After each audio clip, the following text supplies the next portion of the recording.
Everybody, welcome back to the channel. I got my son Z51 back in the shop.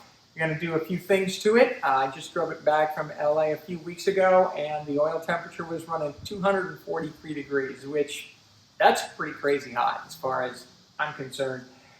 He does have the DeWitt's radiator in there. We did an episode on that. Coolant never got over 200 degrees the entire trip, and I was rolling, 85, 90, 95 miles an hour most of the way. So I kept an eye on the temperature, and it hovered around 243, and it never really did come down until the evening time, and the temperatures got cooler, and it still only came down to about 235. So we got the improved racing 180-degree thermostatically controlled block that goes on the side of the LS motors, and their front intercooler that fits in the stock location where the Z51 does.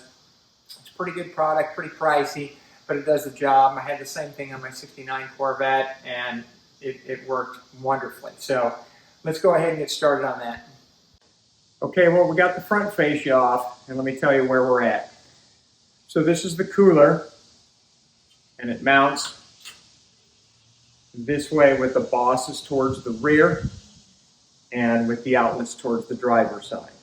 So they came with this acrylic template, and you can see where it mounts up here where these bolt holes are, and then you can mark where your oil lines go through this plastic inner fender well, this plastic fan trap.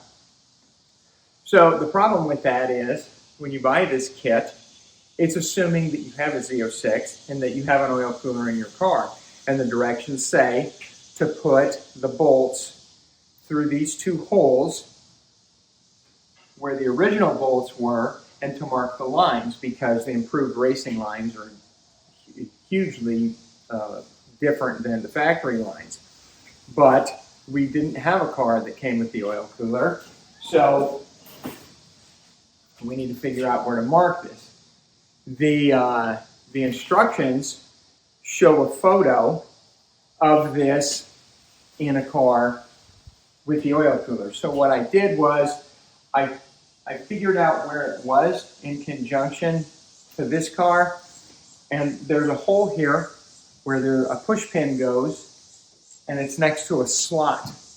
And in that photo, you can see the two slots and the hole for the top push pin, but you can't see the hole for the bottom push pin. I put the radius of this plate covering up that bottom push pin. Now, that doesn't mean that you're not going to be able to get the push pin back in there, because the bosses are about 1.25 inches long, and there's enough room to push the push pin through, and it will be fine, and it'll hold this in, because honestly, the only thing that holds that oil cooler in is this plastic fan tread area. So now, for the other side, the bosses are a different length, different width apart. So I'm going to use the same template, and I'm going to end up marking this where these two bosses go, drilling the template, and then moving it to the other side and orient it in the same position, and then we'll go ahead and get this mounted. So you can see how much easier this is with the fascia off. I mean, it only took me 10 minutes, but trying to pull this shroud out of the engine compartment is crazy, and guys do it, and I mean, kudos to them, but it's a lot easier with the front fascia off. Okay, well, you can see we got the oil cooler in. We got our lines run here. We're going to go in between the radiator and the core support, and we'll come in through here. One line is longer. That's your top line on the block. This is the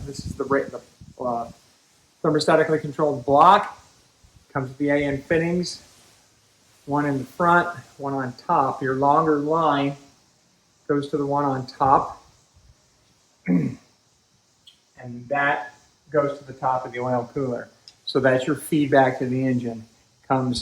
These are labeled out in, so it comes out, which is your short line, goes to the bottom of the cooler, and then out of the cooler back to the engine goes to the top. So we have those run. They're hanging down in the back. I got the oil drained.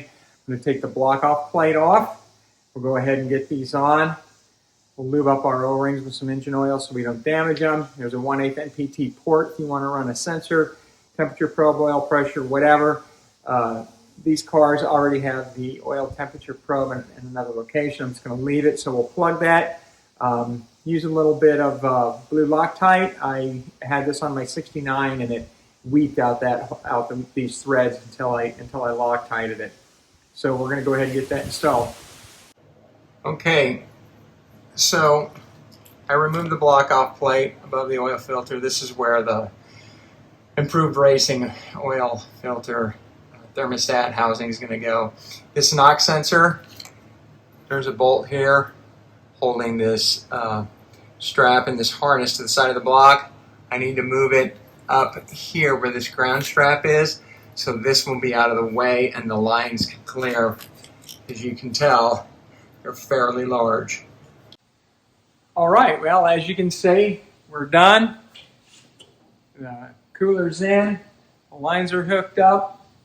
You gotta make sure that they're oriented properly, it shows everything in the directions. If you guys got a crow's foot, 1-inch crow's foot, this is what you use to get up in between the catalytic converter and that oil cooling block to get to that back AN nut. I've owned a set of crow's foot my entire life. This is the only thing I've ever used it for, so you know, it was good to have. So you can see I got the cooling thermostat installed, got the lines run. They go between the engine and the subframe alongside of the pan. They run underneath the front accessory drive and up and over the front sway bar and then in on the side. So